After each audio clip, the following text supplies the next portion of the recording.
Good morning, students. Today let us have discussion on antiseptics and disinfectants, which is one of the important chapter. 3-mark questions have been asked.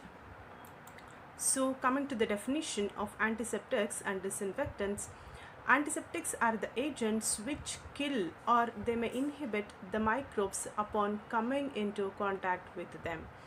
ಆಂಟಿಸೆಪ್ಟಿಕ್ಸ್ ಮತ್ತು disinfectants ಅಂತ ಈ ಆಂಟಿಸೆಪ್ಟಿಕ್ಸ್ ಮತ್ತು disinfectants ಎರಡನ್ನೂ ನಾವು method of sterilisation ಅಂತ ಕರಿತೀವಿ. ಅಂದರೆ infection ಮುಕ್ತ ಮಾಡೋಕ್ಕೆ ಅಥವಾ ಆರ್ಗ್ಯಾನಿಸಮ್ಸ್ನ ಕಿಲ್ ಮಾಡಿ ಆ ಏರಿಯಾನಾಗಿರಬಹುದು ಅಥವಾ ಯಾವುದೇ ಒಂದು ಸರ್ಫೇಸ್ನಾಗಿರ್ಬೋದು ನಾವು ಇನ್ಫೆಕ್ಷನ್ ಆರ್ಗ್ಯಾನಿಸಮ್ಸಿಂದ ಫ್ರೀ ಮಾಡೋಕ್ಕೆ ನಾವು ಏನನ್ನು ಯೂಸ್ ಮಾಡ್ಕೋತೀವಿ ಅಂದರೆ ಆಂಟಿಸೆಪ್ಟಿಕ್ಸ್ ಮತ್ತು ಡಿಸ್ಇನ್ಫೆಕ್ಟೆಂಟ್ಸ್ನ ಯೂಸ್ ಮಾಡ್ಕೋತೀವಿ. ಹಾಗಿದ್ರೆ ಈ ಆಂಟಿಸೆಪ್ಟಿಕ್ಸ್ ಮತ್ತು ಡಿಸ್ಇನ್ಫೆಕ್ಟೆಂಟ್ಸ್ ಅಂದರೆ ಏನು, ಎರಡಕ್ಕೂ ಏನು ವ್ಯತ್ಯಾಸ ಅಂತ. ಆಂಟಿಸೆಪ್ಟಿಕ್ಸ್ ಅಂದರೆ ಯಾವುದು ಈ ಮೈಕ್ರೋಬ್ಸ್ನ ಗ್ರೋತನ್ನು ಇನ್ಹಿಬಿಟ್ ಮಾಡುತ್ತೋ ಅಥವಾ ಮೈಕ್ರೋಬ್ನ ಕಂಪ್ಲೀಟಾಗಿ ಸಾಯಿಸುತ್ತೋ ಅಂಥ ಏಜೆಂಟ್ಸ್ನ ನಾವು ಆಂಟಿಸೆಪ್ಟಿಕ್ಸ್ ಅಂತ ಕರಿತೀವಿ. And those lived and used on living surfaces.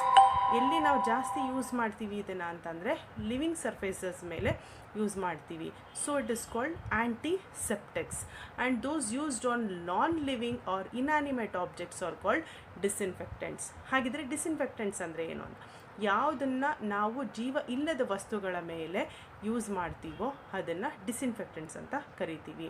For example, ಈ ಟೇಬಲ್ನ ಕ್ಲೀನ್ ಮಾಡೋಕ್ಕಾಗಿರ್ಬೋದು, ಆಪ್ರೇಷನ್ ಥಿಯೇಟರ್ನ ಕ್ಲೀನ್ ಮಾಡೋಕ್ಕಾಗಿರ್ಬೋದು, ಅದನ್ನು ಸ್ಟೆರಿಲೈಸ್ ಮಾಡೋಕ್ಕಾಗಿರ್ಬೋದು, ಅಥವಾ ಈ ಆಪ್ರೇಷನ್ ಮಾಡೋಕ್ಕೆ ಅಂತ ಯೂಸ್ ಮಾಡೋ ಎಕ್ವಿಪ್ಮೆಂಟ್ಸನ್ನು ಮತ್ತು ಲ್ಯಾಬಲ್ಲಿ ಟೆಸ್ಟ್ ಟ್ಯೂಬ್ಸ್ನ, ಸ್ಲ್ಯಾಬ್ಸ್ನ, ಇವೆಲ್ಲ ಇನ್ಯಾನಿಮೇಟ್ ಆಬ್ಜೆಕ್ಟ್ಸು, ಜೀವ ಇಲ್ಲದೇ ಇರೋ ವಸ್ತು. ಇವುಗಳನ್ನು ಇನ್ಫೆಕ್ಷನ್ ಫ್ರೀ ಮಾಡಬೇಕು ಅಂತಂದರೆ ನಾವು ಡಿಸ್ಇನ್ಫೆಕ್ಟೆಂಟ್ಸ್ನ ಯೂಸ್ ಮಾಡ್ಕೋತೀವಿ. ಆದರೆ ಲಿವಿಂಗ್ ಸರ್ಫೇಸ್ ಅಂದರೆ ಹ್ಯೂಮನ್ ಬೀಯಿಂಗ್ಸರ ಮೇಲೋ ಅನಿಮಲ್ಸ್ ಮೇಲೋ ನಾವೇನಾದರೂ ಅದನ್ನು ಇನ್ಫೆಕ್ಷನ್ ಫ್ರೀ ಮಾಡಬೇಕು ಅಂತಂದರೆ ಆಂಟಿಸೆಪ್ಟಿಕ್ಸ್ನ ಯೂಸ್ ಮಾಡ್ಕೋತೀವಿ. ಅಂದರೆ ಲಿವಿಂಗ್ ಸೆಲ್ಸ್ ಮೇಲೆ ಈಗ ಗಾಯ ಆಗಿರಬಹುದು ಅಥವಾ ಅದರ ಇನ್ಫ್ಲಮೇಷನ್ ಆಗಿರಬಹುದು, ಈಗ ವುಂಡ್ಸು, ಕಟ್ಸು, ಇದಕ್ಕೆಲ್ಲ ನಾವೇನನ್ನ ಯೂಸ್ ಮಾಡ್ತೀವಿ ಅಂದರೆ ಆಂಟಿಸೆಪ್ಟಿಕ್ಸ್ನ ಯೂಸ್ ಮಾಡ್ತೀವಿ. And together it may be termed as germicides. ನಾವು ಕೆಲವು ಸತಿ ಏನು ಕಾಮನ್ ಆಗಿ ಏನು ಅಂದ್ಬಿಡ್ತೀವಿ ಅಂದರೆ ಜರ್ಮಿಸೈಡ್ಸ್ ಅಂತಲೂ ಅಂದ್ಬಿಡ್ತೀವಿ. ಅದನ್ನು ಕೆಲವು ಸತಿ ನಾನ್ ಲಿವಿಂಗ್ ಸರ್ಫೇಸ್ ಮೇಲೂ ಯೂಸ್ ಮಾಡ್ತೀವಿ, ಲಿವಿಂಗ್ ಸರ್ಫೇಸ್ ಮೇಲೂ ಕೂಡ ಯೂಸ್ ಮಾಡ್ತೀವಿ, which use to kill the germs. So germicides are those agents which use to kill the germs ಅಂತ. And what is the static agent, that is the bacteriostatic agent and bactericidal agent ಅಂತ. Static ಅಂದರೆ without any moment ಅಂತ. ಯಾವುದು ಈ ಆರ್ಗ್ಯಾನಿಸಮ್ನ ಸಾಯಿಸ್ದೇನೆ ಹಾಗೆಯೇ ಅವುಗಳ ಗ್ರೋತನ್ನು inhibit ಮಾಡುತ್ತೋ ಅಂಥ ಏಜೆಂಟ್ಸ್ನ ನಾವು ಬ್ಯಾಕ್ಟೀರಿಯೋಸ್ಟ್ಯಾಟಿಕ್ ಅಂತ ಕರಿತೀವಿ. ಬಟ್ ವಿಚ್ ಯೂಶ್ವಲಿ ಕಿಲ್, ಸೈಡಲ್ ಅಂದರೆ ಕಿಲ್ಲಿಂಗ್ ಅಂತ. ಸೊ ಸ್ಯೂಸೈಡ್ ಅನ್ನೋ ವರ್ಡ್ ಕೇಳಿದ್ದೀರಾ ನೀವು. ಸೊ ಈ ಥರ ಸ್ಯೂಸೈಡ್ ಅಂದರೆ ಸೆಲ್ಫ್ ಕಿಲ್ಲಿಂಗ್ ಅಂತ. ಹಾಗೆ ಈ ಸೈಡಲ್ ಏಜೆಂಟ್ಸು, ಬ್ಯಾಕ್ಟೀರಿಸೈಡಲ್ ಏಜೆಂಟ್ಸ್ ಅಂದರೆ ಬ್ಯಾಕ್ಟೀರಿಯಾನ ಸಾಯಿಸುವಂತಹ ಏಜೆಂಟ್ಸು. ಸೊ ಯಾವುದು ಸಾಯಿಸುತ್ತೋ ಅದನ್ನು ಬ್ಯಾಕ್ಟೀರಿಸೈಡಲ್ ಅಂತ ಕರಿತೀವಿ. So bacteriostatics are which inhibit the growth and bactericidal are which kill the bacteria. So sometimes it may be even concentration dependent. So ನಾವು ಲೋಯರ್ ಕಾನ್ಸಂಟ್ರೇಷನಲ್ಲಿ ಯೂಸ್ ಮಾಡಿದಾಗ ಅದು ಸ್ಟ್ಯಾಟಿಕ್ ಏಜೆಂಟಾಗಿ ಆ್ಯಕ್ಟ್ ಮಾಡ್ಬೋದು ಈ ಆಂಟಿಸೆಪ್ಟಿಕ್ಸ್ ಡಿಸ್ಇನ್ಫೆಕ್ಟೆಂಟ್ಸು. ಅದೇ ಸ್ವಲ್ಪ ಹೈಯರ್ ಕಾನ್ಸಂಟ್ರೇಷನಲ್ಲಿ ಯೂಸ್ ಮಾಡಿದಾಗ ಸೈಡಲ್ಲಾಗಿ ಆ್ಯಕ್ಟ್ ಮಾಡಬಹುದು. So next coming to the ideal antiseptics and disinfectants. ಒಂದು ಒಳ್ಳೆಯ ಆಂಟಿಸೆಪ್ಟಿಕ್ಸು ಅಥವಾ ಡಿಸ್ಇನ್ಫೆಕ್ಟೆಂಟ್ಸ್ ಆದರೆ ಅವುಗಳಿಗೆ ಏನು ಪ್ರಾಪರ್ಟಿ ಇರಬೇಕು, ಅದು ಐಡಿಯಲ್ ಅಂತ ಅನ್ನಿಸ್ಕೋಬೇಕಾದ್ರೆ ಏನು ಪ್ರಾಪರ್ಟಿ ಇರಬೇಕು ಅಂತ. So they should be chemically stable.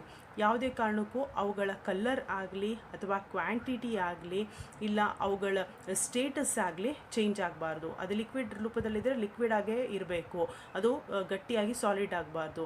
ಇಲ್ಲ ಪೌಡರ್ ರೂಪದಲ್ಲಿದ್ದರೆ ಪೌಡರ್ ಆಗೇ ಇರಬೇಕು, ಅದು ಸೆಮಿ ಸಾಲಿಡ್ ಆಗಲಿ ಅಥವಾ ಲಿಕ್ವಿಡ್ ಆಗಿ ಕನ್ವರ್ಟ್ ಆಗಬಾರ್ದು. ಅದರ ಕೆಮಿಕಲಿ ಯಾವ ಫಾರ್ಮಲ್ಲಿ ನಾವು ಅದನ್ನು ಮ್ಯಾನುಫ್ಯಾಕ್ಚರ್ ಮಾಡಿರ್ತೀವೋ ಅದೇ ಫಾರ್ಮಲ್ಲಿ ಇರಬೇಕು. ಮತ್ತು ಚೀಪಾಗಿರಬೇಕು. ಮತ್ತು ಎಲ್ಲಾದರೂ ಹಾಕಿದಾಗ ಅದು ಸ್ಟೇನನ್ನು ಬಿಡಬಾರ್ದು, ಅಲ್ಲೇ ಆ ಸ್ಟೇನನ್ನು ಮತ್ತೆ ಉಜ್ಜಿ ತೊಳೆಯೋಕ್ಕೆ ಕಷ್ಟ ಆಗಬಾರ್ದು. ಮತ್ತು ಅದರ ಓಡರ್ ಮತ್ತು colour it should be agreeable and pleasant. ಅದರ ಕಲರು ಸೊ ನೋಡಿದ ತಕ್ಷಣವೇ ಪೇಷಂಟ್ಸಿಗಾಗಲಿ ಅಥವಾ ಕನ್ಸ್ಯೂಮರ್ಸಿಗಾಗಲಿ ಏನಿದು ಹೀಗಿದೆ ಕಲರ್ ಅಂತ ಅನ್ನಿಸ್ಬಾರ್ದು. Colour should be good, agreeable, and even odour also should be pleasant. Nasty odour, irritant odour ಆದರೆ ಯೂಸ್ ಮಾಡೋಕ್ಕೆ ಕಷ್ಟ ಆಗುತ್ತೆ. ಸೊ ಆ ಥರ ಓಡ್ರ್ ಇರಬಾರ್ದು. And cidal, not merely static and destroying spores too. So ಏನಾಗಿರಬೇಕಂದ್ರೆ ಯೂಶಲಿ ಅದು ಬ್ಯಾಕ್ಟೀರಿಯಾನ ಸಾಯಿಸಂಗಾಗಿರಬೇಕು ಅಥವಾ ಅದ್ರ ಗ್ರೋತನ್ನು ಇನ್ಹಿಬಿಟ್ ಮಾಡೋಂಗಾದರೂ ಇರಬೇಕು. ಮತ್ತು ತುಂಬ ಇಂಪಾರ್ಟೆಂಟ್ ಪ್ರಾಪರ್ಟಿ ಏನು ಅಂದರೆ ಬ್ಯಾಕ್ಟೀರಿಯಾನ ಅಲ್ಲದೆ ಅವುಗಳ ಸ್ಪೋರ್ಸ್ನೂ ಕೂಡ ಏನು ಮಾಡಬೇಕು, ಕಿಲ್ ಮಾಡಬೇಕು, ಡೆಸ್ಟ್ರಾಯ್ ಮಾಡಬೇಕು ಅಂತ. ಸೊ ಈ ಥರ ಆ್ಯಂಟಿಸೆಪ್ಟಿಕ್ಸು, ಡಿಸ್ಇನ್ಫೆಕ್ಟೆಂಟ್ಸ್ ಯೂಶಲಿ ಎಲ್ಲೂ ಇರಲ್ಲ. ಏಕೆಂದರೆ whatever we have antiseptics and disinfectants, they are not 100% ideal. So they are not ideal because one or the two deficiencies usually they have. And active against all kind of pathogens. ಎಲ್ಲ pathogens ಮೇಲೂ ಕೂಡ act ಆಗಬೇಕು. Only they should not be selective. Gram positive ಮೇಲಾಗುತ್ತೆ, negative ಮೇಲಾಗಲ್ಲ, ಇಲ್ಲ spirochetes ಮೇಲಾಗುತ್ತೆ, ಮತ್ತು ಈ ಸಿಜಿಲಾ ಮೇಲಾಗಲ್ಲ, ಆ ಥರ ಏನೂ ಇರಬಾರ್ದು. ಸೊ ಎಲ್ಲ ಕೈಂಡ್ ಪ್ಯಾಥೋಜನ್ಸನ್ನು ಸಾಯಿಸಂಗೆ ಇರಬೇಕು. And active even in presence of blood, pus, exudates and excreta. ಮತ್ತು ಎಲ್ಲ ಬೈ ಪ್ರಾಡಕ್ಟ್ಸು ಮತ್ತು ಹ್ಯೂಮನ್ ವೇಸ್ಟ್ ಮೇಲೂ ಕೂಡ ಆ್ಯಕ್ಟ್ ಮಾಡಬೇಕು. ಅದು ಬ್ಲಡ್ ಸೆಲ್ ಆಗಿರ್ಬೋದು, ಪಸ್ ಆಗಿರ್ಬೋದು, ಇಲ್ಲ ಯಾವುದಾದ್ರು ಎಕ್ಸುಡೇಟ್ಸ್ ಆಗಿರ್ಬೋದು, ಅಥವಾ ಹ್ಯೂಮನ್ ಎಕ್ಸ್ಕ್ರೀಟಾ, ಈಗ ಯೂರಿನ್ನೋ ಅಥವಾ ಫಿಸಸ್ಸೋ ಅದ್ರ ಮೇಲೆ ಕೂಡ ಅದನ್ನು ಕೂಡ ಡಿಸ್ಇನ್ಫೆಕ್ಟ್ ಮಾಡಬೇಕು. And should show rapid action and it should B long acting. ಪದೇ ಪದೇ ಫ್ರೀಕ್ವೆಂಟಾಗಿ ಯೂಸ್ ಮಾಡೋಂಗೆ ಇರಬಾರ್ದು. ಒಂದು ಸತಿ ಯೂಸ್ ಮಾಡಿದರೆ ಅಟ್ಲೀಸ್ಟು ಒಂದು 12 ಅವರ್ಸೋ ಇಲ್ಲ 24 ಅವರ್ಸೋ ಅದರ ಆ್ಯಕ್ಷನ್ನ ತೋರಿಸ್ಬೇಕು. ಅದು rapid action. And non irritant to tissues. ಮತ್ತು ಯೂಸ್ ಮಾಡೋರಿಗೆ ಯಾವುದೇ ತರಹದ ಇರಿಟೇಷನ್ ಕಾಸ್ ಆಗಬಾರ್ದು. ಅವರಿಗೆ ಇರಿಟೇಷನ್ ಕಾಸ್ ಆದರೆ ಯೂಸ್ ಮಾಡೋಕ್ಕೆ ತುಂಬ ಕಷ್ಟ ಆಗುತ್ತೆ. So it should not cause any type of irritation to the users. And compatible with soaps or other detergent. So soap ಜೊತೆನೋ ಅಥವಾ ಇನ್ನೇನಾದರೂ ಈಗ ಸ್ಪ್ರೇ ಮಾಡಿಬಿಟ್ಟು ಎಲ್ಲ ಆದಮೇಲೆ ನಾವು ಸೋಪ್ ಯೂಸ್ ಮಾಡಿದಾಗ ಅದು ಸೋಪ್ ಜೊತೆ ಕಂಪ್ಯಾಟಬಲ್ ಇಲ್ಲ ಅಂದರೆ ಇರಿಟೇಷನ್ ಸ್ಟಾರ್ಟ್ ಆಗುತ್ತೆ. ಸೊ ಹಾಗಾಗಿ ಸೋಪ್ಗಳು ಮತ್ತು ಅದರ್ ಡಿಟರ್ಜೆಂಟ್ ಜೊತೆ ಕೂಡ ಅದು ಮಿಕ್ಸ್ ಮಾಡಿದ್ರೂ ಅದು ಏನೂ ಇರಿಟೇಷನ್ ಕಾಸ್ ಮಾಡಬಾರ್ದು. ಮತ್ತು ಯೂಸ್ ಮಾಡಾದಮೇಲೆ ನಾವು ಯೂಸಸ್ಸು ಸೋಪು ಅಥವಾ ಇನ್ಯಾವುದೋ ಡಿಟರ್ಜೆಂಟ್ಸ್ ಯೂಸ್ ಮಾಡಿದಾಗ ಅದ್ರ ಜೊತೆ ಕೂಡ ಅದು ಕಂಪ್ಯಾಟಬಲ್ ಆಗಿರಬೇಕು. And it should B non ಸೆನ್ಸಿಟೈಸಿಂಗ್. ಯಾವುದೇ ತರಹದ ಅಲರ್ಜಿಯನ್ನು ಕಾಸ್ ಮಾಡಬಾರ್ದು. What is the mechanism of action? How usually the antiseptics and disinfectants usually act? So ಈ ಮೆಕ್ಯಾನಿಸಮಲ್ಲಿ we just group it into 3 types. ಯಾಕಂದರೆ ಎಲ್ಲ ಏಜೆಂಟ್ಸು ಒಂದೇ ಥರ ಆ್ಯಕ್ಟ್ ಮಾಡಲ್ಲ. ಹಾಗಾಗಿ ಮೆಕ್ಯಾನಿಸಮ್ ಒಂದೊಂದು ಏಜೆಂಟ್ದು ಒಂದೊಂದು ಥರ ಇರುತ್ತೆ. ಬಟ್ ಕಾಮನಾಗಿ 3 ರೀತಿಯಲ್ಲಿ ಆ್ಯಕ್ಟ್ ಮಾಡ್ಬೋದು. ಸೆಲ್ಲನ್ನು ಹೇಗೆ ಕಿಲ್ ಮಾಡ್ಬೋದು, ಬ್ಯಾಕ್ಟೀರಿಯಲ್ ಸೆಲ್ಲನ್ನು ಅಂತ. So the first one is oxidation of bacterial protoplasm.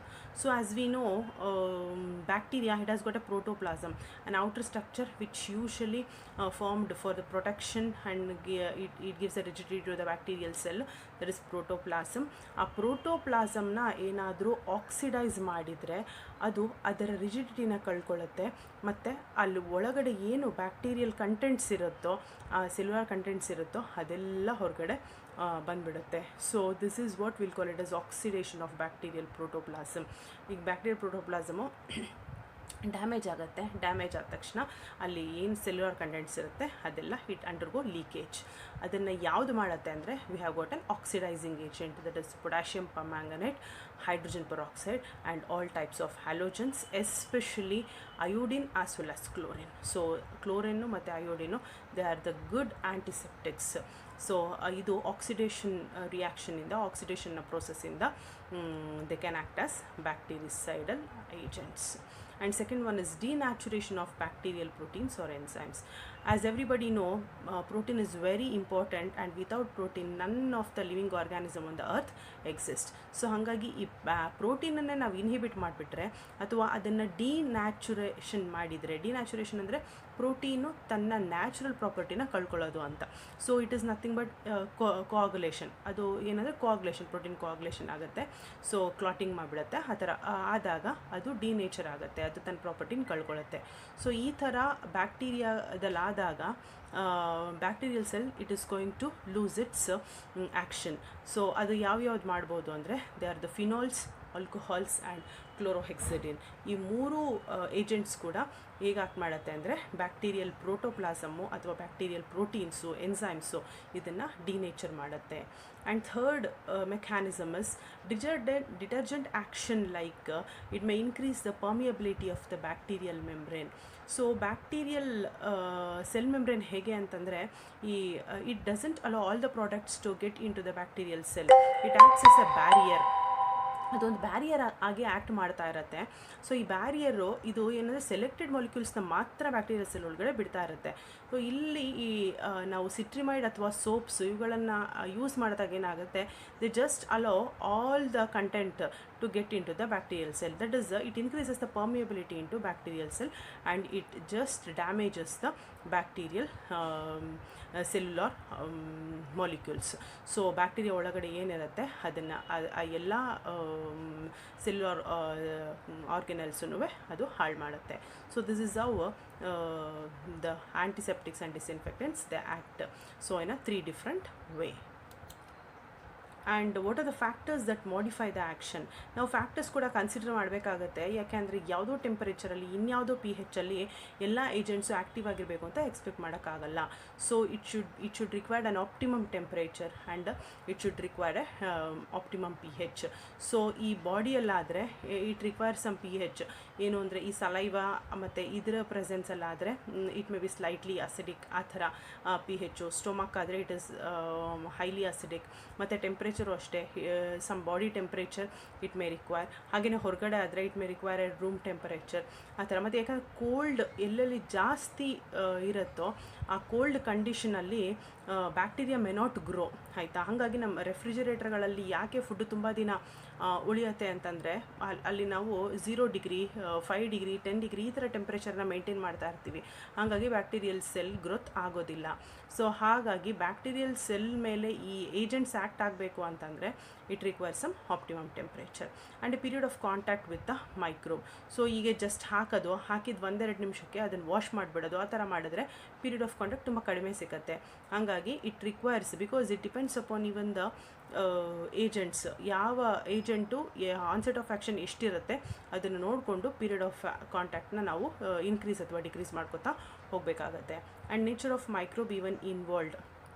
What kind of microbe it is, as I told you, ಅದು ಗ್ರಾಮ್ ಪಾಸಿಟಿವಾ, ಗ್ರಾಮ್ ನೆಗೆಟಿವಾ, ಇಲ್ಲ ಬೇರೆ ಯಾವುದಾದ್ರೂ ಪೆಥೋಜನ್ನ, ಇಟ್ ಮೇ ಬಿ ಎ ಫಂಗಿನ ಅಥವಾ it may be other type of viruses, whatever we should go through what type of microbe it is ಅಂತ. And even a size of inoculum, ಅದು ಎಷ್ಟು ಮಾಸಲ್ಲಿರುತ್ತೆ ಅದನ್ನು ಇನಾಕುಲಮ್ ಅದನ್ನು ಕೂಡ ಕನ್ಸಿಡರ್ ಮಾಡಬೇಕಾಗತ್ತೆ. ಮತ್ತು ಬ್ಲಡ್ ಸೆಲ್ಲು, ಪಸ್ ಸೆಲ್ಲು ಇದನ್ನು ನಾವು ಡೆಸ್ಟ್ರಾಯ್ ಮಾಡ್ಬೋದಾ, ಯಾಕಂದರೆ ಬ್ಲಡ್ಡು ಎಷ್ಟು ಬೇಕಿರುತ್ತೆ ಟೆಸ್ಟ್ಗೆ ಅಷ್ಟೇ ಡ್ರಾ ಮಾಡಲ್ಲ. Usually it will be drawn excess, ಅದನ್ನು ಸ್ವಲ್ಪ ಎಕ್ಸಸ್ಸೇ ಕಲೆಕ್ಟ್ ಮಾಡ್ಕೊಂಡಿರ್ತಾರೆ. ಉಳಿದಿದ್ದು ಬ್ಲಡ್ಡನ್ನು ಹೇಗೆ ಡೆಸ್ಟ್ರಾಯ್ ಮಾಡ್ತಾರೆ. ಈಗ TB ಅಥವಾ ಇನ್ಯಾವುದಾದ್ರು ಆರ್ಗ್ಯಾನಿಸಮ್ ಇರುತ್ತೆ ಸ್ಪೂಟಮಲ್ಲಿ ಅಂತ ಇಟ್ಕೊಳ್ಳೋಣ. ಸೊ ಸ್ಪೂಟಮ್ನ ಆಮೇಲೆ ಡಿಸ್ಇನ್ಫೆಕ್ಟ್ ಮಾಡಬೇಕು. ಹೇಗೆ ಮಾಡ್ತಾರೆ ಅಂತಂದರೆ ಬೈ ಯೂಸಿಂಗ್ ಫಿನಾಲ್, ಆಯಿತಾ. ಆ ಥರ ನಾವು ಬ್ಲಡ್ ಸೆಲ್ಸು, ಪಸ್ ಸೆಲ್ಸು, ಅದರ್ ಬಾಡಿ ಎಕ್ಸುಡೇಟ್ಸು ಇದನ್ನೆಲ್ಲ ಡೆಸ್ಟ್ರಾಯ್ ಆಗ್ತಾ ಇದೆಯಾ ಇಲ್ವಾ ಅಂತ ಕೂಡ ಆ ಫ್ಯಾಕ್ಟ್ರ್ ಕೂಡ it matters. Coming to the potency of germicide. So usually ಈ ಪೊಟೆನ್ಸಿಯನ್ನು ಹೇಗೆ ನಾವು ನೋಡ್ತೀವಿ ಅಂತಂದರೆ ಅದನ್ನು ಫಿನಾಲ್ ಕೋಎಫಿಷಿಯಂಟ್ ಟೆಸ್ಟ್ ಅಂತ ಕರಿತೀವಿ. Because phenol is considered one of the most prominent and a standard disinfectant ಅಂತ. ಇದುವರೆಗೂ ಫಿನಾಲನ್ನೇ ಹಾಗೆ ನಾವು ಕನ್ಸಿಡರ್ ಮಾಡಿರೋದು. ಮತ್ತು ಯಾವುದೇ ಹೊಸ ಆ್ಯಂಟಿಸೆಪ್ಟಿಕ್ ಅಥವಾ ಡಿಸ್ಇನ್ಫೆಕ್ಟೆಂಟು ಮಾರ್ಕೆಟಿಗೆ ಬಂದರೂ ಕೂಡ ಫಿನಾಲ್ ಜೊತೆನೇ ಕಂಪೇರ್ ಮಾಡೋದು ಫಸ್ಟು. ಹಾಗಾಗಿ ನಾವು ಅದನ್ನು ರೇಡಿಯಲ್ ವಾಕರ್ ಟೆಸ್ಟ್ ಅಂತಲೂ ಕರಿತೀವಿ. ಮತ್ತು will call it as radial walker coefficient ತೊಗೋತೀವಿ ಅಥವಾ ಫಿನಾಲ್ ಕೋಎಫಿಷಿಯಂಟ್ನ ತೊಗೊಂಡು usually we do the test. ಇದು ಆ್ಯಕ್ಚುಲಿ ನಿಮಗೆ ಅವಶ್ಯಕತೆ ಇಲ್ಲ, ಬಟ್ ಇಲ್ಲಿ ನಿಮ್ಗೆ ಗೊತ್ತಿರಲಿ ಪೊಟೆನ್ಸಿ ಅಂದರೆ ಯಾವುದು ಸ್ಟ್ರಾಂಗು ಯಾವುದು ವೀಕ್ ಜರ್ಮಿಸೈಡ್ ಅಂತ ನಾವು ಡಿಸೈಡ್ ಮಾಡ್ತೀವಿ ಅಂದರೆ ಈ ಇದನ್ನು ಕ್ರೈಟೀರಿಯಾನ ತೊಗೋತೀವಿ ನಾವು ಫಿನಾಲ್ ಕೋಎಫಿಷಿಯಂಟ್ ಟೆಸ್ಟ್ನ ಅಂತ ಹೇಳೋಕ್ಕೋಸ್ಕರ ಇಲ್ಲಿ ಹೇಳ್ತಾ ಇದ್ದೀನಿ ಅಷ್ಟೇ. ಸೊ ಅದನ್ನು ನಾವು ಥೆರಪಿಟಿಕ್ ಇಂಡೆಕ್ಸ್ ಅಂತ ಕೂಡ ಕರಿತೀವಿ, ಅಂದರೆ how much it is effective ಅಂತ. So therapeutic index of an antiseptic is defined by comparing the concentration at which it acts on the microbe with that which produces a local irritation or a tissue damage or interference with the healing. So ಯಾವುದು ಎಷ್ಟು concentration ಸಿಚುವೇಷನಲ್ಲಿ ಮೈಕ್ರೋಬ್ನ ಸಾಯಿಸುತ್ತೆ, irritation ಕಾಸ್ ಮಾಡುತ್ತೆ, ಇಲ್ಲ tissue damage ಕಾಸ್ ಮಾಡುತ್ತೆ, ಇಲ್ಲ healing ಗಾಯಗಳಾಗಿದ್ದರೆ ಹುಣ್ಸ್ ಆಗಿದ್ರೆ ಅದರ healing ಎಷ್ಟು interfere ಆಗುತ್ತೆ ಆ ಹೀಲಿಂಗ್ ಫ್ಯಾಕ್ಟರ್ಸ್ ಜೊತೆ ಅಂತ will just consider. Coming to the classification, that is, we classify usually antiseptics and disinfectants into 12 classes, but you don't have all the 12 classes. I'll just tell you the importance which you have to go through. So if you go through those, only I have even described only those agents, but classification, it is this classification usually we go for the antiseptics and disinfectants. So the first one is phenol, where you have got an example of phenol, cresol and resorcinol. And second one is oxidizing agent, that is potassium permanganate, hydrogen peroxide. And third one is the halogen, that is chlorine and iodine, biguanide, that is chlorhexidine, and quaternary ammonium salt, which otherwise called cationic salts anta karitivi. So citramide, benzalkonium chloride and cetylpyridine chloride. Then soaps, that is sodium and potassium salts, that is what we'll call it as soaps. Then alcohols, ethanol ಮತ್ತು isopropyl ಅಂದರೆ isopropyl alcohol ಮತ್ತು ethyl alcohol. Aldehyde, that is formaldehyde and glutaraldehyde. Then acids, that is boric acid and acetic acid. Then metallic salts like calamine, zinc sulfate, zinc oxide, then silver nitrate, ammoniated mercury, and phenyl mercurial nitrite. So and two more classification it is there, that is dyes, gentian violet ಮತ್ತು brilliant green ಮತ್ತು ಫ್ಯೂರಾನ್ derivatives ಅಂತ ಬರುತ್ತೆ, ಅದರಲ್ಲಿ ಅದಕ್ಕೆ example nitrofurazone. So coming to phenols, see this phenols, which is most oldest and earliest used antiseptic, ತುಂಬ ಹಳೆಯ ಮತ್ತು ಇವತ್ತಿಗೂ ಯೂಸ್ ಮಾಡ್ತಾ ಇರುವಂತಹ ಆ್ಯಂಟಿಸೆಪ್ಟಿಕ್ಕು. ನಾನು ಆವಾಗಲೇ ಹೇಳಿದಾಗೆ ಯಾವ ಹೊಸ ಆ್ಯಂಟಿಸೆಪ್ಟಿಕ್ ಡಿಸ್ಇನ್ಫೆಕ್ಟೆಂಟ್ ಮಾರ್ಕೆಟಿಗೆ ಬಂದರೂ ಫಸ್ಟ್ ಕಂಪೇರ್ ಮಾಡೋದೇ ಯಾವುದ್ರ ಜೊತೆ ಅಂದರೆ ಫಿನಾಲ್ ಜೊತೆ. So it is standard agent to compare other germicides, and it shows bacteriostatic action at 0.2% and bactericidal action more than 1% solution. Ishtidre we can easily go for the disinfectant. And but poor action on bacterial spores, but ಸ್ಪೋರ್ಸ್ನ ಸಾಯಿಸಲ್ಲ, ಯಾಕಂದರೆ ಎಷ್ಟೋ ಏಜೆಂಟ್ಸಿಗೆ ಸ್ಪೋರ್ಸ್ನ kill ಮಾಡುವಂತಹ capacity ಇರಲ್ಲ. ಬಹುಶಃ ನೀವು ಯಾಕೆಂದ ಮೈಕ್ರೋಬಯಾಲಜಿಲಿ ಓದಿರ್ತೀರ ಅಂತ ಅನ್ಕೋತೀನಿ, because spore shells are more stronger than the adult bacteria. ಆಯಿತಾ, ಬ್ಯಾಕ್ಟೀರಿಯಾಗಿಂತನೂ ಅವುಗಳ ಸ್ಪೋರ್ಸು ತುಂಬ ಸ್ಟ್ರಾಂಗ್ ಆಗಿರುತ್ತೆ. ಅದು ಆರ್ಡಿನರಿ ಟೆಂಪರೇಚರಿಂದ ಆಗಲಿ ಅಥವಾ ಯಾವುದಾದ್ರೂ ಆರ್ಡಿನರಿ ಆ್ಯಂಟಿಸೆಪ್ಟಿಕ್ಸ್ ಡಿಸ್ಇನ್ಫೆಕ್ಟೆಂಟ್ಸ್ಗಾಗಲಿ ಬೇಗ ಆ ಸ್ಪೋರ್ಸನ್ನು ಸಾಯಿಸೋಕ್ಕಾಗಲ್ಲ. ಹಾಗಾಗಿ ಅವುಗಳು ತುಂಬ ಸ್ಟ್ರಾಂಗು ಮತ್ತು ಬೇಗ ಇದನ್ನು ಡಿಸೀಸಸ್ನ ಕಾಸ್ ಮಾಡುತ್ತೆ. So spores are more dangerous than the young bacterias and matured bacterias. So acts as protoplasmic poison by killing microbial cells by denaturing bacterial protein. ಆಗಲೇ ಹೇಳಿದೆ, ಡಿನ್ಯಾಚುರೇಷನ್ ಕಾಸ್ ಮಾಡುತ್ತೆ, ಪ್ರೋಟೀನ್ಸ್ ಬ್ಯಾಕ್ಟೀರಿಯಲ್ ಪ್ರೋಟೀನ್ಸ್ನ denaturation cause ಮಾಡಿ it just causes, it kills the microbes and causes skin burn at higher concentration. So ಜಾಸ್ತಿ concentration use ಮಾಡಿಬಿಟ್ರೆ ನಾವು ಎಲ್ಲಿ use ಮಾಡಿರ್ತೀವಿ ಆ ಸ್ಕಿನ್ ಎಲ್ಲ ಬರ್ನ್ ಆಗುತ್ತೆ, ಇರಿಟೇಷನ್ ಆಗುತ್ತೆ. And use to disinfect urine, faeces, pus, sputum etcetera. ನಾನು ಆವಾಗಲೇ ಹೇಳಿದೆ ಎಲ್ಲೆಲ್ಲಿ ಯೂಸ್ ಮಾಡ್ತೀವಿ ಅಂತ. ಸೊ ಬಾಡಿ ಫ್ಲೂಯಿಡ್ಸ್ ಏನು ಎಕ್ಸಸ್ ಅಂತ ಟೆಸ್ಟಿಗೆ ಕೊಟ್ಟಿರ್ತೀವಿ ಅದನ್ನೆಲ್ಲ ಡಿಸ್ಇನ್ಫೆಕ್ಟ್ ಮಾಡೋಕ್ಕೆ ಯೂಸ್ ಆದಮೇಲೆ ಎಷ್ಟು ಬೇಕಷ್ಟು ಯೂಸ್ ಮಾಡ್ಕೋತಾರೆ. ಸೊ ಉಳಿದಿದ್ದನ್ನು they'll just disinfect and they'll throw it away. And it causes a mild local anesthetic action, and in a suicidal purpose it causes an excitation, convulsion, respiratory paralysis and vascular collapse. So idenu andre it is just an activity where it is an unwanted reactions of the phenol antane helbohudu. And cresol, one of the congener of phenol, one of the substituted derivative of phenol, that is methyl group. If it is substituted on the phenol, then it is called cresol. Cresol with soap solution it is very frequently used. ಯಾಕಂದರೆ ಮನೇಲಿ ನೀವೆಲ್ಲ Lysol ಈಗ ತುಂಬ ಕಾಮನ್ನು Lysol use ಮಾಡ್ತಿರ್ತೀರಾ ಅಂತ ಅನ್ಕೋತೀನಿ. That is 50% soapy emulsion of ಫಿನಾಲನ್ನು ನಾವು ಲೈಝಾಲ್ ಅಂತ ಕರಿತೀವಿ. That is cresol. So it is 3 to 10 times more active than phenol. ಫಿನಾಲ್ಗಿಂತನೂ 3 ರಿಂದ 10 ಬಾರಿ 10 ಪಟ್ಟಷ್ಟು ಕ್ರೆಸಾಲ್ ಆ್ಯಕ್ಟಿವ್ ಆಗಿರುತ್ತೆ. ಸೊ ಹಾಗಾಗಿ ನಾವು ಮನೆಯಲ್ಲೆಲ್ಲ ಕ್ರೆಸಾಲನ್ನೇ ಯೂಸ್ ಮಾಡ್ತಾ ಇದ್ದೀವಿ, ಲೈಝಾಲನ್ನು. And it is less damaging to tissues. Phenol ಯಾಕೆ ಇದನ್ನು ಫ್ರೀಕ್ವೆಂಟಾಗಿ ಯೂಸ್ ಮಾಡ್ತಿದ್ದೀವಿ ಅಂದರೆ there is some reason. Phenol ಅಷ್ಟು ಇರಿಟೇಷನ್ ಕಾಸ್ ಮಾಡಲ್ಲ ಕ್ರೆಸಾಲು. ಸೊ ಹಾಗಾಗಿ ರೇಟ್ ಜಾಸ್ತಿ ಆದರೂ ಪರವಾಗಿಲ್ಲ ಅಂತ ಹೇಳಿ ಮಿಥೈಲ್ ಸಬ್ಸ್ಟಿಟ್ಯೂಟ್ ಮಾಡಿಕೊಂಡು ನಾವೇನು ಮಾಡ್ತಾ ಇದ್ದೀವಿ ಅಂದರೆ ಕ್ರೆಸಾಲ್ನ ಯೂಸ್ ಮಾಡ್ತಿದ್ದೀವಿ. Because if you compare the rate of phenol and cresol is more costlier than phenol, and it is used to disinfect utensils, excreta, and for washing hands, cleaning floors, etc. So ಇದನ್ನು utensil ಅಂದರೆ ಪಾತ್ರೆಗಳನ್ನ disinfect ಮಾಡೋಕ್ಕೆ, ಮತ್ತು ಈ ದೊಡ್ಡ ದೊಡ್ಡ ಹೋಟೆಲ್ಸಲ್ಲೆಲ್ಲ ಜಾಸ್ತಿ use ಮಾಡ್ತಾರೆ, ಅಲ್ಲೆಲ್ಲ ತೊಳೆಯೋಕ್ಕಾಗಲ್ಲ. ಸೊ ಹಾಗಾಗಿ they'll just load it to the dishwasher Cresol, and they'll just wash it away all the utensils. So it is 50% soapy emulsion of phenol. Coming to oxidizing agent, where you can have an example of potassium permanganate. That is, potassium permanganate acts by liberating the oxygen. That is an oxidation reaction which oxidizes bacterial protoplasm. ಬ್ಯಾಕ್ಟೀರಿಯಾಗೆ ಯಾವುದು ರಿಜಿಡಿಟಿನ ಕೊಡ್ತಾ ಇರುತ್ತೆ ಆ ಪ್ರೋಟೋಪ್ಲಾಸಮ್ನ oxidise ಮಾಡಿ oxygen liberate ಮಾಡೋ ಮುಖಾಂತರ oxidation ರಿಯಾಕ್ಷನ್ನ ಮಾಡುತ್ತೆ potassium permanganate. And 1:4,000 to 1:10,000 solution which is called as Condy's solution ಅಂತ ಕರಿತೀವಿ ನಾವು ಇದನ್ನು. It can be used for gargling. ಈ ಮೌತ್ ವಾಶು, ಗಾರ್ಗ್ಲಿಂಗು, ಮತ್ತು ಯಾರಿಗೆ ಥ್ರೋಟ್ ಇನ್ಫೆಕ್ಷನ್ ಆಗಿರುತ್ತೆ, ಯೂಶಲಿ ಸೋರ್ ಥ್ರೋಟ್ ಆಗಿರುತ್ತೆ, ಅವರಿಗೆ ನಾವು ಈ ಪೊಟ್ಯಾಷಿಯಂ ಪರ್ಮ್ಯಾಂಗನೇಟ್ ಸೊಲ್ಯೂಷನ್ನ ಕೊಡ್ತೀವಿ ಗಾರ್ಗಲ್ ಮಾಡೋಕ್ಕೆ ಅಂತ ಹೇಳಿಬಿಟ್ಟು. So it is called as gargling. Then douching, irrigation of cavities like urethral cavity, ಮತ್ತು sometimes it may be use for vaginal irrigation. ಈ ಥರ ಅದನ್ನು ಡಿಸ್ಇನ್ಫೆಕ್ಟ್ ಮಾಡೋಕ್ಕೆ ಅಂತ ವೆಜೈನೈಟಿಸು ಅಥವಾ ಯುರೆಥ್ರೈಟಿಸ್ ಆಗಿದ್ದರೆ usually we prescribe along with cleaning wounds. So ವೂಂಡ್ಗಳನ್ನು clean ಮಾಡೋಕ್ಕೂ we just use this Condy's lotion. Then used to disinfect water, stomach wash in a alkaloidal poison.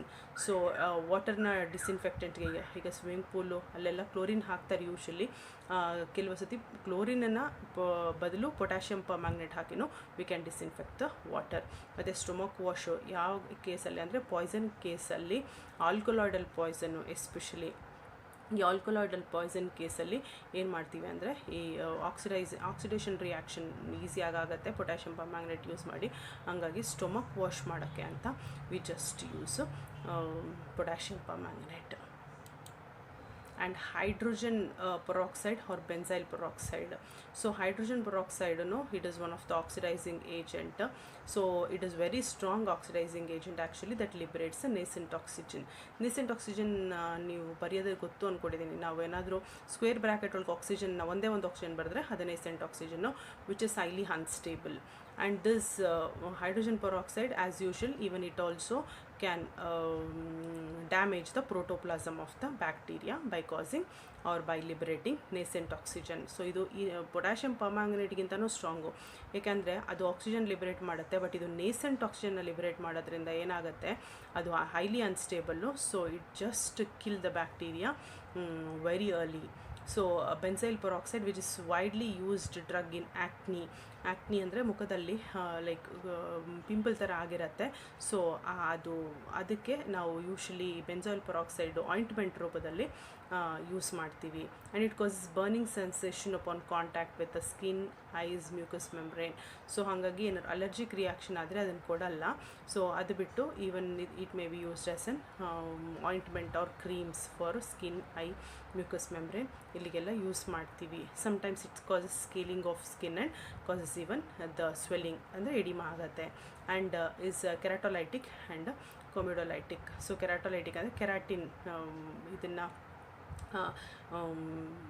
Erupt ಮಾಡಿ ಲೈಕ್ ಪ್ರೋಟೀನನ್ನು it may causes some skin skin ಅದರ original ಇದನ್ನು ಮೆಲಾನಿನನ್ನು ಏನು ಮಾಡುತ್ತೆ, ಕಳ್ಕೊಳ್ಳೋ ಹಾಗೆ ಮಾಡುತ್ತೆ. ಕೆರಾಟಿನ್ ಪ್ರೋಟೀನು ಪ್ರಿಸಿಪಿಟೇಟ್ ಆಗುತ್ತೆ. So coming to the halogens, that is iodine. So iodine, which is again important, oldest antiseptic.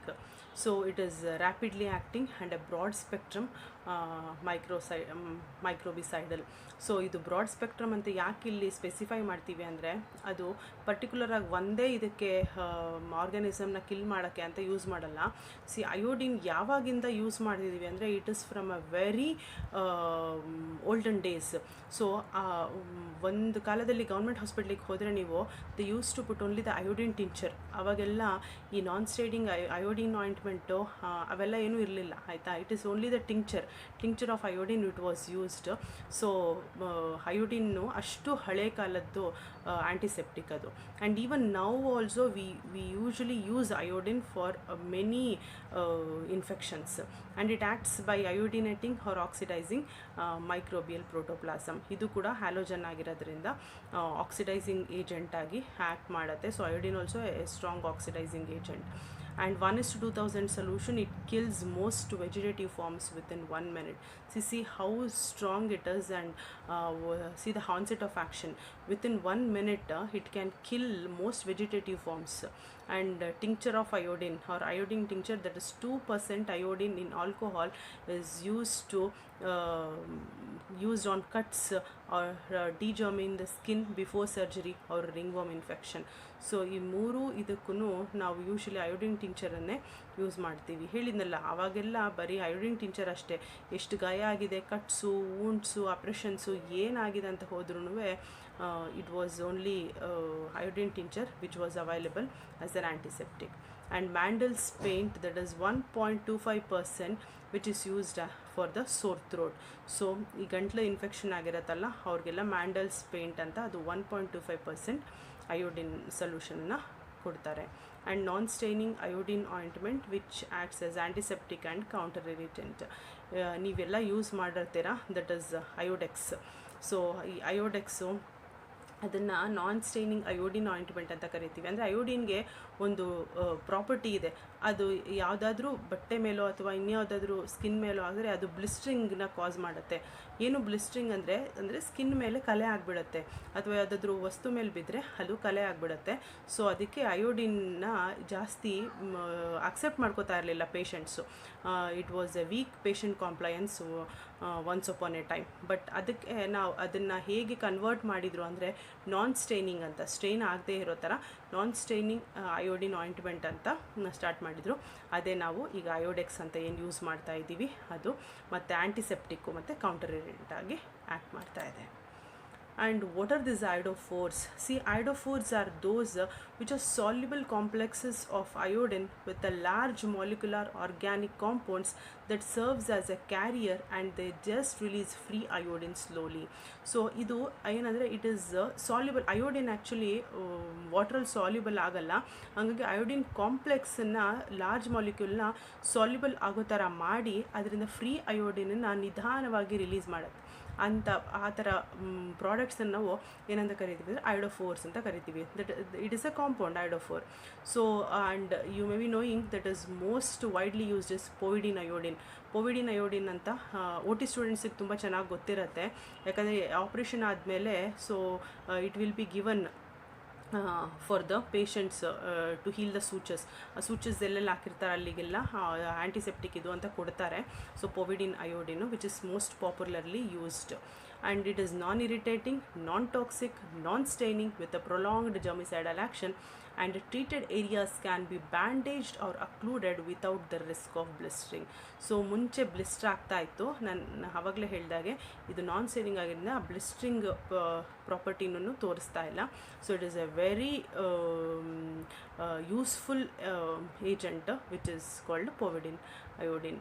And it is otherwise used for boils, ಸುಟ್ಕೊಂಡಿರ್ತಾರಲ್ಲ ಅವರಿಗೆ, ಮತ್ತು ಫರ್ನಂಕುಲೋಸಿಸ್ ಅಂತ usually it happens with skin, ಉಗುರು ಸುತ್ತು ಅಂತ ಕರಿತೀವಿ, ಆಯಿತಾ. ಮತ್ತು ಬರ್ನ್ಸ್ ಆಗಿರೋರಿಗೆ, otitis externa and ulcers, tinea, monelial or trichomonal or non-specific vaginitis, and for other surgical scrubbing it is used as a disinfection for endoscopes and other instruments. ಇದನ್ನೆಲ್ಲ ನಾವು V usually just go for this all types of burns as an iodine ointment. So coming to the chlorine. So chlorine, which is highly reactive element that is very potent germicide and which is used in ppm, parts per million ಅಂತ ಕರಿತೀವಿ. ಅಂದರೆ ತುಂಬ ಕಡಿಮೆ ಕಾನ್ಸಂಟ್ರೇಷನಲ್ಲಿ ನಾವು ಕ್ಲೋರಿನ್ನ use ಮಾಡ್ತೀವಿ. ಎಷ್ಟು ಅಂದರೆ 0.1 ಇಂದ 0.25 ppm. It can kill most pathogens in 30 second, that is which is more stronger than iodine. ಹಾಗಾಗಿ ನಿಮಗೆಲ್ಲ ಗೊತ್ತಿರೋಂಗೆ ಈ ವಾಟರ್ ಟ್ಯಾಂಕ್ಸ್ಗೆ, ಈ ಸ್ವಿಮ್ಮಿಂಗ್ ಪೂಲ್ಸಿಗೆ ಮತ್ತು ಈ oil can, I mean milk ಕ್ಯಾನ್ಸ್ನೆಲ್ಲ ಕ್ಲೀನ್ ಮಾಡೋಕ್ಕೆ ಎಲ್ಲ ಕಡೆ ಯಾಕೆ ಕ್ಲೋರಿನನ್ನೇ ಹಾಕ್ತೀವಿ ಅಂತಂದರೆ ಅದು very quick onset of action with a very less quantity, ತುಂಬ ಕಡಿಮೆ ಕ್ವಾಂಟಿಟಿಯಲ್ಲಿ ಮತ್ತು ಬೇಗನೆ ಎಲ್ಲ ಪೆಥೋಜನ್ಸ್ನೂ ಅದು ಕಿಲ್ ಮಾಡೋದ್ರಿಂದ chlorine we just use it. It is also a halogen, as you know, and it is highly reactive and potent.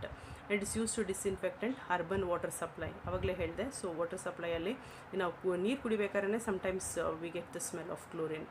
And chlorine demand we have, see ಅದು ಎಷ್ಟು ಕ್ವಾಂಟಿಟಿಯಲ್ಲಿ ಬೇಕೋ ಅಷ್ಟು ಕ್ವಾಂಟಿಟಿಯಲ್ಲಿ ಮಾತ್ರ ಯೂಸ್ ಮಾಡ್ತಾ ಹೋಗಬೇಕು. So if it is used more then it is going to be too dangerous chlorine concentration in the body. So it is more active in acidic or neutral medium. And what are these chlorophores? Andre they are the compounds that slowly release hypochlorous acid, that is HOCl. ಈ hypochlorous acid ನ ನಿಧಾನವಾಗಿ ನೀರು ಅಥವಾ oxygen presence ಅಲ್ಲಿ release ಮಾಡ್ತಾ ಹೋದರೆ ಅಂತ compounds ನಾವು ಕ್ಲೋರೋಫೋರ್ಸ್ ಅಂತ ಕರಿತೀವಿ, which are more active than the chlorine. So it is preferred over gaseous chlorine because of ease of handling. So ಈ ಕ್ಲೋರಿನ್ ಗ್ಯಾಸ್ನ ಬಿಟ್ಟು ಕ್ಲೀನ್ ಮಾಡೋ ಬದಲು ಕ್ಲೋರೋಫೋರ್ಸ್ನ ಯೂಸ್ ಮಾಡಿದರೆ ಅದು ಇನ್ನೂ ಈಸಿ ಆಗುತ್ತೆ, ಯಾಕಂದರೆ ಹ್ಯಾಂಡ್ಲಿಂಗು ತುಂಬ easy chlorophors. So bleaching powder ಅಂತ ನೀವು ಕೇಳಿರ್ತೀರಾ, which is called chlorinated lime. So this is obtained by action of chlorine on the lime. ಸೊ ನೀವು ಸೋಡಾ ಲೈಮ್ ಜೊತೆ ಕ್ಲೋರಿನನ್ನು react ಮಾಡಿಸಿದ್ರೆ you are going to get chlorinated lime, that is bleaching powder, and it is resulting in a mixture of calcium chloride and calcium hypochlorite. So calcium chloride ಮತ್ತು calcium hypochlorite ರೂಪದಲ್ಲೂ ನಾವು ಅದನ್ನು ಮಾಡಬಹುದು. So where you can get a nasty odor and where you have been using this bleaching powder, and it decomposes on exposure, which releases 30 to 35% weight by weight of chlorine.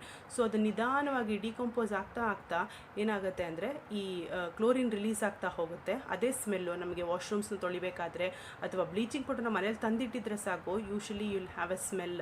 ಹೆಂಗೆ ಅಂದರೆ when chlorine come in contact with atmospheric oxygen or when it come in contact with the water, it just releases nascent chlorine. ಆ ಕ್ಲೋರಿನ್ದೇನೆ ನಮಗೆ smell ಬರೋದು. So ಅದು 30 to 35% weight by weight ಕ್ಲೋರಿನ್ನ release ಮಾಡ್ತಾ ಹೋಗುತ್ತೆ. And it is use to disinfect drinking water, swimming pool etcetera. ಇನ್ನು ಎಲ್ಲೆಲ್ಲಿ ನಾವು ಅದನ್ನು ನೋಡ್ತೀವಿ ಕ್ಲೋರಿನನ್ನು ಯೂಸ್ ಮಾಡ್ಕೋತೀವಿ ಅಂದರೆ ಹೇಳಿದ್ರೆ ವಾಟರ್ ಟ್ಯಾಂಕ್ಸಲ್ಲಿ ಮತ್ತು. Class will continue after 20 seconds. Class will continue after 20 seconds.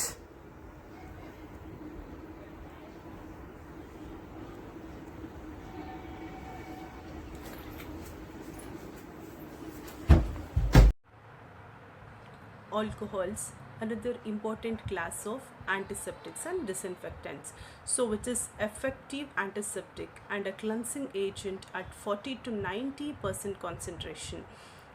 ಇದು ಎಲ್ಲ ಕಾನ್ಸಂಟ್ರೇಷನಲ್ಲೂ ಆ್ಯಕ್ಟ್ ಮಾಡಲ್ಲ. So 40 to 90% concentration it is very important, and it shows maximum activity at 70%. 70%ಅಲ್ಲಿ ಜಾಸ್ತಿ ಆ್ಯಕ್ಟಿವಿಟಿನ ತೋರಿಸುತ್ತೆ ಕಾನ್ಸಂಟ್ರೇಷನಲ್ಲಿ. ಅದು ಬಿಟ್ಟು ನಾವು ಹಾಗೆ ಕಾನ್ಸಂಟ್ರೇಷನ್ನ ಜಾಸ್ತಿ ಮಾಡ್ಕೋತಾ ಹೋದರೆ ಅದರ ಆ್ಯಕ್ಟಿವಿಟಿ ಕಡಿಮೆ ಆಗುತ್ತೆ. 90% ಮೇಲಾದರೆ ಆ್ಯಕ್ಟಿವಿಟಿನ ತೋರಿಸೋದೇ ಇಲ್ಲ. So it shows rapid action when it increases concentration up to 70% and gradually decreases after 90%, and acts by precipitating bacterial proteins. So bacterial proteins ಮೇಲೆ ಆ್ಯಕ್ಟ್ ಮಾಡಿ ಪ್ರೋಟೀನ್ಸ್ನ ಪ್ರಿಸಿಪಿಟೇಟ್ ಮಾಡಿಬಿಡುತ್ತೆ. It is another way of denaturation of proteins. ಇನ್ನೊಂದು ರೀತಿ ಪ್ರೋಟೀನನ್ನು ಹಾಳು ಮಾಡೋ process ಇದು. ಸೊ ಹಾಗಾಗಿ if protein has been destroyed then obviously bacterias are going to be killed. And a cotton swab soaked in 70% ethanol, it is rubbed on a skin that kills 90% bacteria in 2 minutes. 2 ನಿಮಿಷದಲ್ಲಿ around ಒಂದು 90% ಬ್ಯಾಕ್ಟೀರಿಯಾನ ಸಾಯಿಸುವಷ್ಟು capacity ಇರುತ್ತೆ ಎಥನಾಲ್ಗೆ, that is 70% ಎಥನಾಲ್ಗೆ. So it is used before hypodermic injection and also for minor cuts and wounds. So ನಿಮಗೆ experience ಆಗಿರುತ್ತೆ, injection ಕೊಡೋಕ್ಕಿಂತ ಮುಂಚೆ ಸ್ಪಿರಿಟನ್ನು ಹಾಕ್ತಾರೆ. ಏನಕ್ಕೆ ಅಂದರೆ ಸರ್ಫೇಸ್ ಸ್ಟೆರಿಲೈಸೇಷನ್ ಮಾಡೋಕ್ಕೆ, ಬಾಡಿಯ ಸರ್ಫೇಸ್ ಸ್ಟೆರಿಲೈಸೇಷನ್ ಮಾಡೋಕ್ಕೆ. ಸೊ ಅದೇನಕ್ಕೆ ಅಂತಂದರೆ it is used as a sterilizing agent, so which usually acts as a antiseptic agent. And even to clean the wounds, that is minor cuts and all, ethanols are going to be used. So ethanol, which is irritant and not to be applied to mucous membrane and ulcers. So irritant ಆಗಿ act ಮಾಡುತ್ತೆ, ಮತ್ತು surface ಪ್ರೋಟೀನ್ಸ್ನ precipitate ಮಾಡೋದ್ರಿಂದ it causes irritation and has to be applied to mucous membrane ಗೆ apply ಮಾಡಿದರೆ, so usually it may be like it can also cause irritation. ಅದಕ್ಕೆ it should not be applied to the mucous membrane, and it may also leads to ulcers. And on open wounds it produces a burning sensation and injures the surface, forms a coagulum and under which the bacteria can grow. So bacteria ಈ open wound ಮೇಲೆ ಹಾಕಿದಾಗ ಅದು burning ಸೆನ್ಸೇಷನ್ನ cause ಮಾಡುತ್ತೆ, direct coming into contact with the wounds, and it even injured surface and forms, it ಕಾಗ್ಯುಲೇಷನ್ನ cause ಮಾಡುತ್ತೆ. So where usually the bacteria can be grown. And a poor disinfectant for instruments. So ಇನ್ಸ್ಟ್ರೂಮೆಂಟ್ಸ್ನ clean ಮಾಡೋಕ್ಕೆ ನಾವು usually ಎಥನಾಲ್ನ use ಮಾಡಲ್ಲ, ಯಾಕೆಂದರೆ ಅದು ಸ್ಪೋರ್ಟ್ಸ್ನಾಗಲಿ ಅಥವಾ ಬ್ಯಾಕ್ಟೀರಿಯಾನಾಗಲಿ ಸಾಮಾನ್ಯವಾಗಿ destroy ಮಾಡಲ್ಲ. And isopropanol, which is another agent that is usually acts as a ethanol, so it can be used as a substitute for the ethanol otherwise called alcohol, that is ethyl alcohol. So coming to biguanides, that is chlorhexidine, which is a powerful non-irritating antiseptic that disrupts the bacterial membrane ಏನು ಮಾಡುತ್ತೆ, disturb ಮಾಡುತ್ತೆ, ಅದನ್ನು ಹಾಳು ಮಾಡುತ್ತೆ. So ನಾನ್ irritating, ಅಷ್ಟೊಂದು ಇರಿಟೇಷನ್ನ cause ಮಾಡ್ದೇನೆ it can act as a powerful agent and relatively more active against gram positive bacteria ಮೇಲೆ ಜಾಸ್ತಿ ಆ್ಯಕ್ಟ್ ಮಾಡುತ್ತೆ. That is you might have used it in the form of Savlon soap ಇದೆಯಲ್ಲ, ಅದು chlorhexidine. So externally used for surgical scrub and neonatal bath as well as for the mouth wash, obstetrics and a general antiseptic. And one more agent, that is aldehyde. So everyone know about the formaldehyde, which is a pungent gas sometimes used for fumigation. So ಈ OT fumigate ಮಾಡೋಕ್ಕೆ ಅಂತ ಏನನ್ನು use ಮಾಡ್ತೀವಿ ಅಂದರೆ ಈ formaldehyde gas in the form of formalin. That is 37% aqueous solution of formalin, which is used diluted to 4% and used for hardening or preserving the dead tissues. So dead tissuesನ ಲ್ಯಾಬ್ಗಳೆಲ್ಲ preserve ಮಾಡಿರೋದನ್ನ ನೋಡಿರ್ತೀರ ನೀವು, especially in the museum. So ಮ್ಯೂಸಿಯಮಲ್ಲಿ formalin solution ಒಳಗಡೆ ಹಾಕಿ ಅದನ್ನೆಲ್ಲ preserve ಮಾಡಿರ್ತಾರೆ. ಸೊ ಅದನ್ನು ನಾವೇನಂತ ಕರಿತೀವಿ ಅಂತಂದರೆ ಫಾರ್ಮಲಿನ್ ಸೊಲ್ಯೂಷನ್ ಯಾವುದು ಅಂದರೆ formalin solution. And it denatures proteins and general protoplasmic poison that but it usually acts very slowly. ಇದು ಅಷ್ಟೇ ಪ್ರೋಟೀನ್ನ ಡಿನೇಚರ್ ಮಾಡ್ತಾ ಹೋಗುತ್ತೆ. ಹಾಗಾಗಿ ಜಾಸ್ತಿ ದಿನ ನಾವು ಸ್ಟೋರ್ ಮಾಡಿದಾಗ ಆ ಸ್ಪೆಸಿಮನ್ಗಳನ್ನು ಅದು it usually it seems to be very old, ಗೊತ್ತಾಗುತ್ತೆ. ಸ್ಕಿನ್ನೆಲ್ಲ ತುಂಬ ಇದಾಗಿಬಿಟ್ಟಿರುತ್ತೆ, ರಫ್ ಆಗಿರುತ್ತೆ, ಮತ್ತು ಪ್ರೋಟೋಪ್ಲಾಸ್ಮಿಕ್ ಪಾಯ್ಸನ್ ಆಗಿ ಕೂಡ ಇದು ಆ್ಯಕ್ಟ್ ಮಾಡುತ್ತೆ. And the broad spectrum germicide antiseptic and used for restricted with the irritating nature and pungent odour. ನೀವು ಲ್ಯಾಬ್ಗೆ ಎಂಟರ್ ಆಗ್ತಾ ಇದ್ದಂಗೆ ನಿಮಗೆ ಫೀಲ್ ಆಗುತ್ತೆ. So it is very pungent and very irritating ಅಂತ. ಸೊ ಅಷ್ಟು ಇರಿಟೇಷನ್ನ ಕಾಸ್ ಮಾಡುತ್ತೆ. ಸೊ ಕಣ್ಣು ಮೂಗು ಇದೆಲ್ಲ ಉರಿ ಬರೋಕ್ಕೆ ಸ್ಟಾರ್ಟ್ ಆಗುತ್ತೆ. That is because of its pungent odour and irritating nature. And also use to precipitate toxoids from toxins.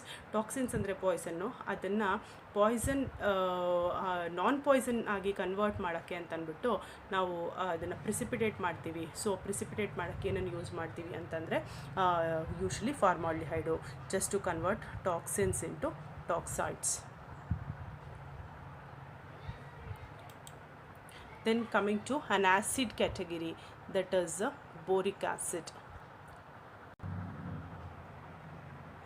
Coming to the acids category, we have got boric acid, that is only bacteriostatic, that can show a weak antiseptic action. So it is considered to be a weak antiseptic. So it is non-irritating, and even on a delicate structures it may show some action. That is saturated solution, aqueous solution, that is 4%, can be used for irrigating eyes, mouth washes, and can be used as a douche. And boroglycerin paint, that is 30%, that is used for stomatitis and glossitis, and at 10% ointment, which is called as boroside, for cuts and abrasions are used. So ಈ ಬೋರೋಗ್ಲಿಸರಿನ್ paint ಅಂತ usually common ಆಗಿ use ಮಾಡ್ತಿರ್ತೀವಿ. ಈ just we will have a dilute solution of this boric acid in a water, and it is a non-inoculous systemic absorption which causes vomiting, diarrhea, abdominal pain, kidney disturbance and visual disturbance etc. So ಹಾಗಾಗಿ ಇದನ್ನು limited ಕ್ವಾಂಟಿಟಿಯಲ್ಲಿ ನಾವು use ಮಾಡ್ತಾ ಹೋಗ್ತೀವಿ. It is used in irrigating the bladder. So bladder irrigation, especially after any like post operative procedure alli athwa pre operative procedure alli use ಮಾಡ್ತೀವಿ, and can be used for large wounds as an ointments and on a extensive burn areas. That is liberal use for infants are not recommended. So usually ನಾವು infants ಅಲ್ಲಿ use ಮಾಡಲ್ಲ. Other than infants, usually we go for large wound infection as an ointment. Then coming to the last topic, that is fumigation of operation theatre. So how to fumigate operation theatre? It is very important. Anyway, OT students, they are going to even learn in your surgery subject also. That is how to fumigate OT. So fumigation ಅಂದರೆ ಗೊತ್ತು, ಯಾವುದಾದ್ರೂ ಒಂದು gaseous ಏಜೆಂಟನ್ನು use ಮಾಡಿಕೊಂಡು OTನ ನಾವು disinfect ಮಾಡಿದರೆ ಆ ಪ್ರೋಸೆಸನ್ನು ನಾವೇನಂತ ಕರಿತೀವಿ, ಫ್ಯೂಮಿಗೇಷನ್ ಅಂತ ಕರಿತೀವಿ. So this is one of the method of sterilizing OT. And operation theatres which are exposed to the fumes of vaporized germicide. So vaporized ಜರ್ಮಿಸೈಡ್ಸಿಗೆ ವೇಪರೈಸ್ಡ್ ಜರ್ಮಿಸೈಡ್ಸ್ನ ಯೂಸ್ ಮಾಡಿಕೊಂಡು ಜರ್ಮ್ಸ್ನ ಕಿಲ್ ಮಾಡುವಂತಹ ಒಂದು process. So this process usually gaseous reagents are used, and that is what the commonly used reagent called formalin. So this formalin, which is very commonly used to sterilize the OT and wards, so this is to avoid the incidence of pre-operative and post-operative exposure of a patients for the infection. So patients ಯಾವುದೇ ಕಾರಣಕ್ಕೂ ಇನ್ಫೆಕ್ಷನ್ನಿಗೆ expose ಆಗದೇ ಇರೋ ಥರ ಆಪರೇಷನ್ಗಿಂತ ಮುಂಚೆ ಅವ್ರನ್ನ prepare ಮಾಡಬೇಕಾದ್ರೆ ಆಗಿರಬಹುದು, ಅಥವಾ ಆಪ್ರೇಷನ್ ಆದಮೇಲೆ ಆಗಿರ್ಬೋದು, ಪೇಷಂಟ್ಸು ಎಕ್ಸ್ಪೋಸ್ ಆಗದೇ ಇರೋ ಥರ ನೋಡ್ಕೊಳ್ಳೋಕ್ಕೆ ನಾವೇನು ಮಾಡ್ತೀವಿ, OTಯನ್ನು ಸ್ಟೆರಿಲೈಸ್ ಮಾಡ್ತೀವಿ. So this is very important precautions to be taken before going for any surgery. And formaldehyde gas is generated from a liquid formalin. So it is by utilizing a potassium permanganate crystals. So potassium permanganate crystals na use ಮಾಡಿಕೊಂಡು formaldehyde ನ use ಮಾಡಿಕೊಂಡು formalin ಗ್ಯಾಸನ್ನು ಅಥವಾ formaldehyde ಗ್ಯಾಸನ್ನು generate ಮಾಡ್ಕೋತೀವಿ. So 40% formalin liquid is added to potassium permanganate crystals to generate this gas. So 40% formalin ಲಿಕ್ವಿಡನ್ನು potassium permanganate ಜೊತೆ ಹಾಕಿದರೆ it undergo some oxidation reaction so that it generate a gas. So then the formalin liquid can be dispersed by a sprayer like device in the operation theatre. ಆಮೇಲೆ ಆ ಲಿಕ್ವಿಡನ್ನು ಸ್ಪ್ರೇಯರಿಗೆ ಹಾಕಿಬಿಟ್ಟು we just convert the liquid into gaseous form, ಮತ್ತು ಅದನ್ನು ಇಡೀ OTಯ ತುಂಬ spray ಮಾಡ್ತಾರೆ.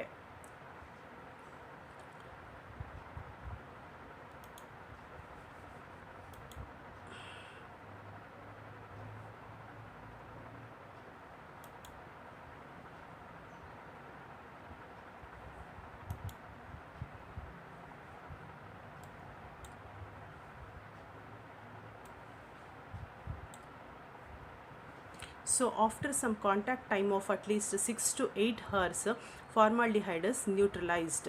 ಸೊ ಫಾರ್ಮಾಲ್ಡಿಹೈಡ್ ಏನಾಗುತ್ತೆ ಅಂದರೆ ನ್ಯೂಟ್ರಲೈಸ್ ಆಗ್ತಾ ಹೋಗುತ್ತೆ. ಅದು ನ್ಯೂಟ್ರಲೈಸ್ ಆಗ್ತಾ ಹೋಗೋಕ್ಕೆ ಇಟ್ ರಿಕ್ವೈರ್ಸ್ ಅಮೋನಿಯಾ. ಅದಕ್ಕೆ ಏನು ಬೇಕಾಗುತ್ತೆ ಅಂದರೆ ammonia. So at least allowing this for 2 hours contact time for ammonia to neutralise the formaldehyde because it is very irritating to eye, mucous membrane and skin.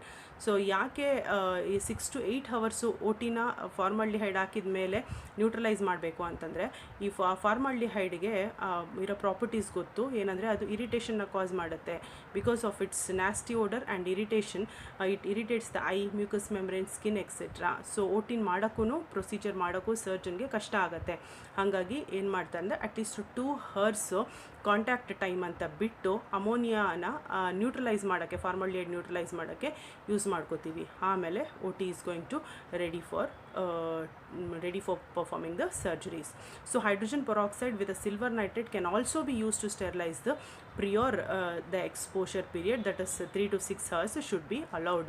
ನಮಗೆ ಫಾರ್ಮುಲಿನ್ ಒಂದು ಪಕ್ಷ ಯೂಸ್ ಮಾಡೋಕ್ಕಾಗಿಲ್ಲ ಅಂದರೆ ಹೈಡ್ರೋಜನ್ ಪೆರಾಕ್ಸೈಡ್ ವಿತ್ ಸಿಲ್ವರ್ ನೈಟ್ರೇಟ್ನ ಕೂಡ use ಮಾಡಿಕೊಂಡು 3 to 6 hours ಬಿಟ್ಟು O ಟಿನ ಪರ್ಫಾರ್ಮ್ ಮಾಡ್ಬೋದು. So after fumigation all the doors and windows of the O T must be kept closed. So O ಟಿಯ ಎಲ್ಲ ಡೋರು, ವಿಂಡೋಸು ಎಲ್ಲನೂ ಕ್ಲೋಸ್ ಮಾಡಿಬಿಟ್ಟೇ ಫ್ಯೂಮಿಗೇಷನ್ ಪರ್ಪಸ್ ಆದಮೇಲೆ ಓ ಟಿನ ನಾವು ಯೂಸ್ ಮಾಡಬೇಕು. The main aim is to sterilize all the articles use to perform O T along with the theatre. So ಏನೇನು ಓ ಟಿಗೆ ಯೂಸ್ ಮಾಡ್ಕೋತೀವಿ ಆರ್ಟಿಕಲ್ಸು, ಅದೆಲ್ಲ ಆರ್ಟಿಕಲ್ಸನ್ನು ಅಲ್ಲೇ ಇಟ್ಟು ಸ್ಟೆರಿಲೈಸ್ ಮಾಡಿ ಆಮೇಲೆ ಓ ಟಿಯನ್ನು ಸ್ಟೆರಿಲೈಸ್ ಮಾಡಿ ನಾವು ಆಪರೇಷನ್ನ ಮಾಡಬೇಕಾಗತ್ತೆ. So this completes the antiseptics and disinfectant chapter. Thank you for your patience listening.